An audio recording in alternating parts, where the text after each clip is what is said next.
Governor Wolf, Secretary Zinke, Congressman Schuster, Congressman Rothfuss, Superintendent Clark, distinguished guests, but most of all, family members of the heroes who perished in this very field. Reverend Britton, Gordy Felt, and all of those who join us and look on today. We are deeply humbled to join you on this most solemn of days at this Flight 93 Memorial Annual Remembrance Ceremony at this common field one day that became a field of honor forever. President Trump asked me to be here to pay a debt of honor to the 40 heroes of Flight 93, to all the fallen and their families, and to the generation of heroes they inspired, and to tell you that his heart is here in Pennsylvania, especially with all of you who lost loved ones 16 years ago. Our president observed this day of remembrance at the Pentagon Memorial, where moments ago he paid tribute to the 184 men and women who lost their lives there. All of our hearts as well are with the families of the 2,753 men and women, their families, who lost their lives at the World Trade Center in New York City. As the President said just moments ago, we grieve with every family of the innocent souls who were murdered by terrorists that day. And we will never forget what happened on September 11th, 2001. Today we pause as a nation not so much to remember tragedy as to celebrate heroism and patriotism. But permit me to say that on this day, as Gordy said before, our hearts and our prayers are also with our fellow Americans in Florida and throughout the region who suffered loss in the winds and waters of Hurricane Irma.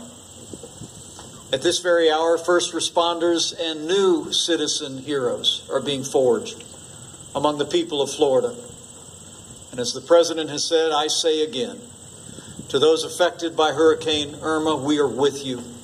We will stay with you, and we will be with you every day after this tempest passes to restore, recover, and rebuild.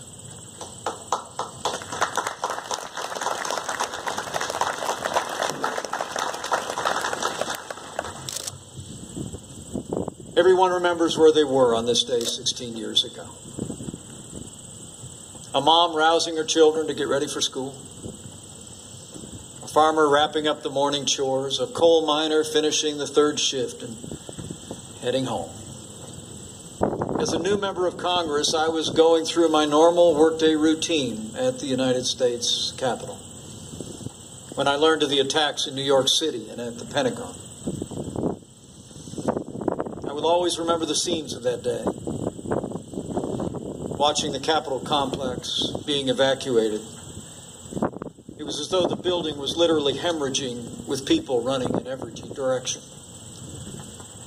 I found myself just across the street from the U.S. Capitol eventually, on the top floor of the headquarters of the Capitol Police Chief. I was there with leaders of the House and Senate. Shortly after I arrived, the Chief of Police set the phone back down and informed the leaders gathered there that there was a plane inbound to the Capitol, and he said it was 12 minutes out.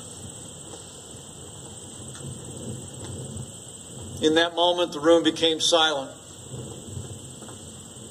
and as people began to make plans, I found myself looking out the window. where just across the street was the Capitol Dome, with that majestic Statue of Freedom standing atop it. A dome that's a symbol of the ideals of this nation, of freedom and democracy for all the world. So we waited. It was the longest 12 minutes of my life. But it turned to 13 minutes. Then 14. And then we were informed that the plane had gone down in a field in Pennsylvania. In the days ahead, like every American, we would learn the story of the 40 heroes of Flight 93, men and women who looked evil squarely in the eye, and without regard to their personal safety, they rushed forward to save lives. They were mothers and fathers, your brothers and sisters, sons and daughters from every walk of life, of every background. Mark Bingham was on his way to be an usher in his college friend's wedding.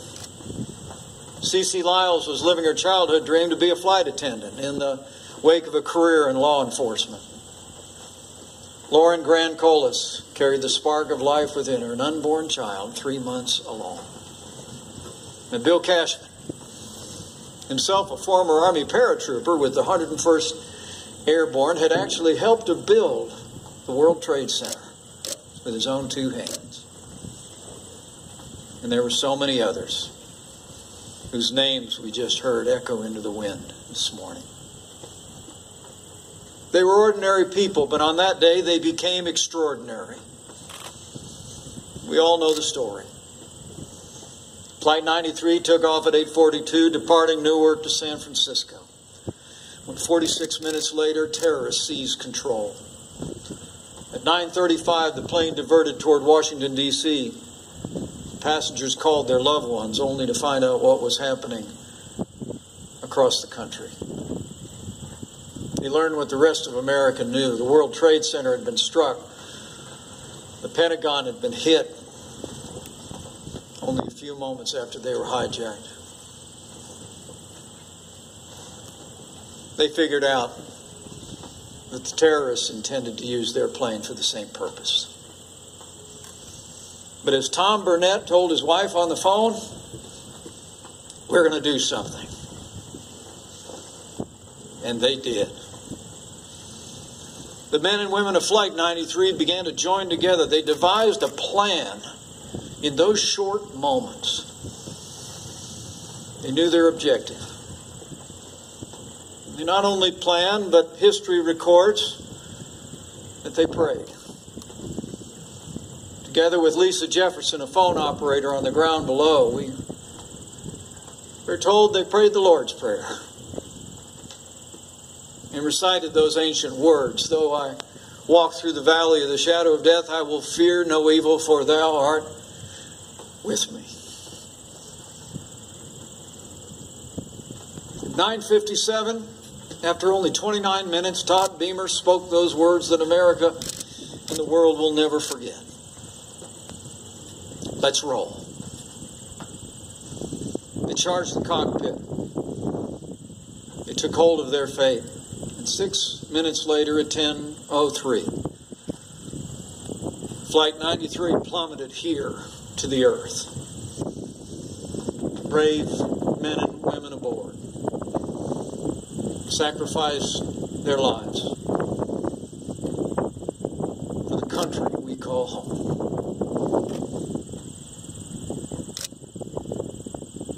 We gather here today because the men and women of Flight 93 are heroes.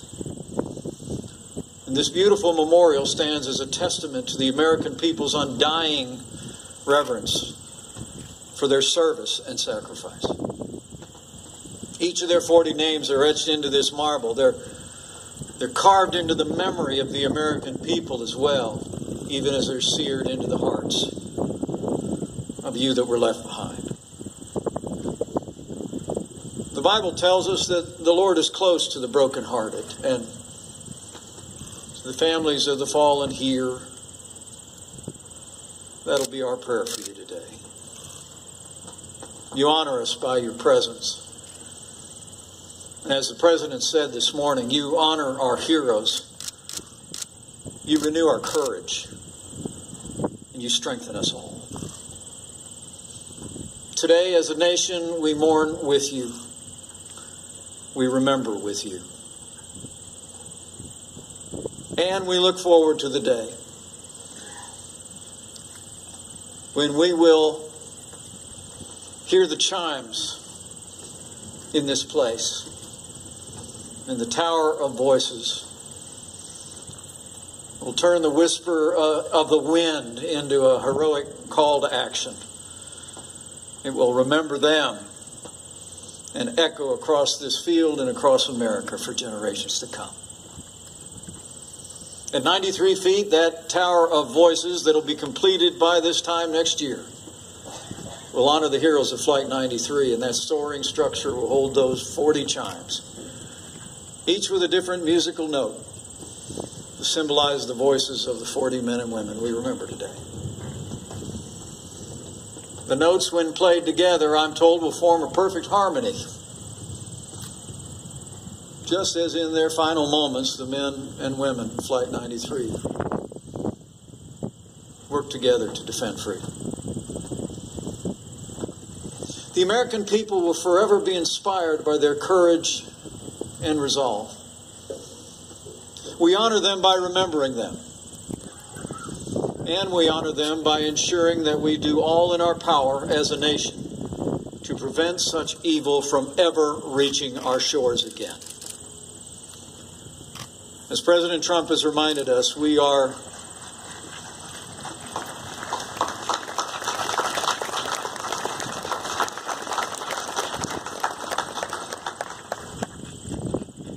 President has reminded us we are in the midst of a war between good and evil. The first battle in that war took place in the skies above us and ended in this grassy meadow. We cannot hallow this place beyond what the heroes of Flight 93 have already done. When the plane went down, the heroes aboard it were the first of a new generation of Americans to rise up as citizen soldiers in what would come to be known as the global war on terror. It is remarkable to think that in the wake of their service and sacrifice, America itself experienced a rebirth of unity, of purpose, and a rededication to our most sacred ideal of freedom.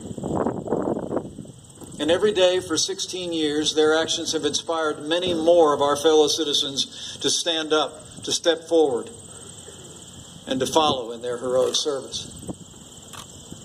The President said today, America cannot be intimidated, and in the aftermath of September 11th, we've seen tens of thousands of Americans step forward to serve their communities and protect our families and defend our freedom.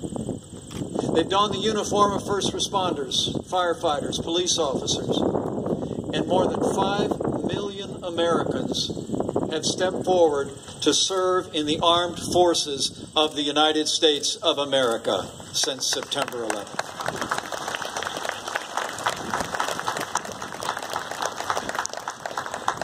These men and women turned what was a day of tragedy into a triumph of freedom as our nation rallied together and charged forward to meet the enemy on our terms, on their soil. And we will always cherish the memory of the nearly 7,000 Americans who have given their lives on the field of battle since that day 16 years ago today. Like the heroes of Flight 93, we will never forget their service, their sacrifice, or the families they left behind.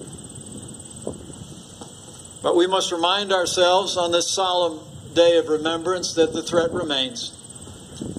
And even now, the menace of global terrorism brings violence across the wider world to places like London and Paris and Barcelona. In Iraq and Syria, the barbarians known as ISIS continue to plot attacks against America, against our allies and all who cherish freedom. But under the leadership of President Donald Trump as our Commander-in-Chief, Our armed forces have ISIS on the run in Iraq and Syria, and we will not rest or relent until we hunt down and destroy them at their source.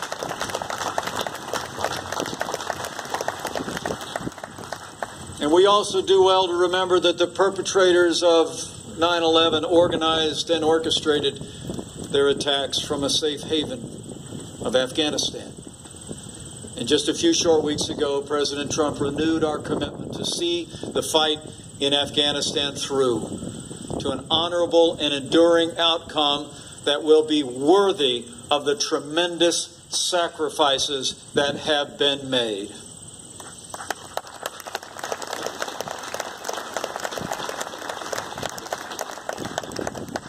Some 4 weeks ago, President Trump expressed the full commitment of the United States to, in his words, destroy terrorist organizations and the radical ideology that drives them. And so we will.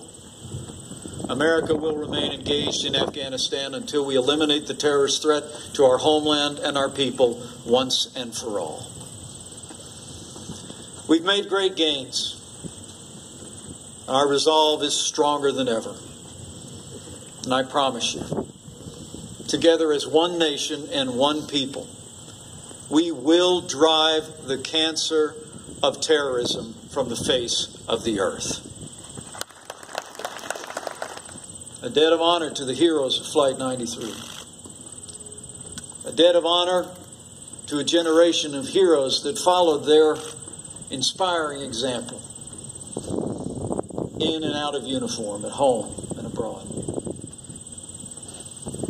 But I'm also here to pay a debt of gratitude to the heroes of Flight 93 on a much more personal basis.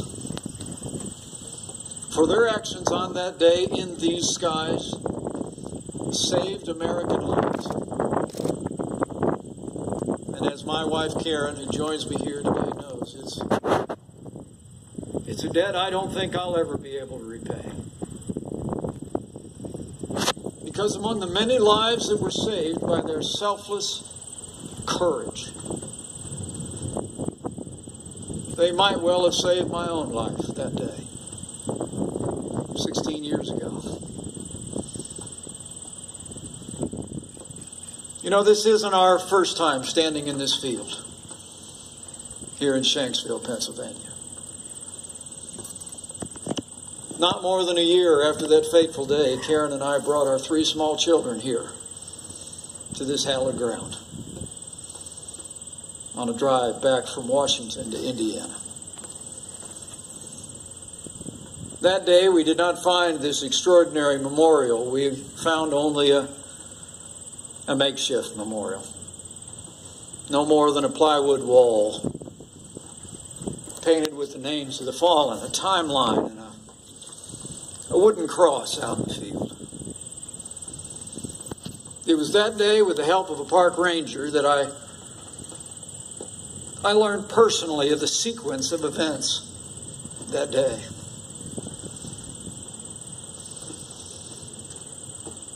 I asked her if the U.S. Capitol was in fact the target, what time would the plane have reached the Capitol building? And what she told me, I'll never forget. For at the time, she said, standing with hundreds of others, I was standing near the east front of the House of Representatives. I will always believe that I and many others in our nation's capital were able to go home that day to hug our families because of the courage and selflessness of the heroes of Flight 93.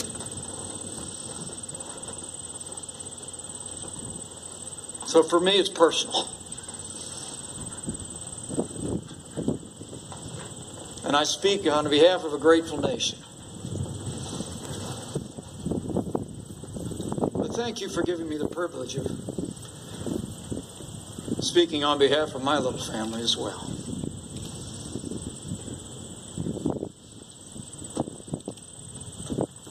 When heroes fall, the nation mourns. For no greater love has a man than this, that he should lay down his life for his friends. To the families of the fallen,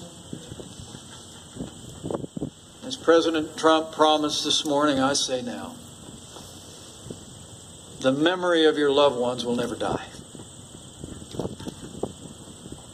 They will always be with us. Their heroic story in our minds, our hearts, enshrined in the memory of this country. As long as America endures, we will tell their story, and generations of Americans will ever be inspired by the faithful and courageous words and deeds of the heroes of Flight 93. May God bless our beloved fallen. May God bless and comfort the families gathered here and all those who suffered loss on this day 16 years ago. And may God continue to bless the United States of America.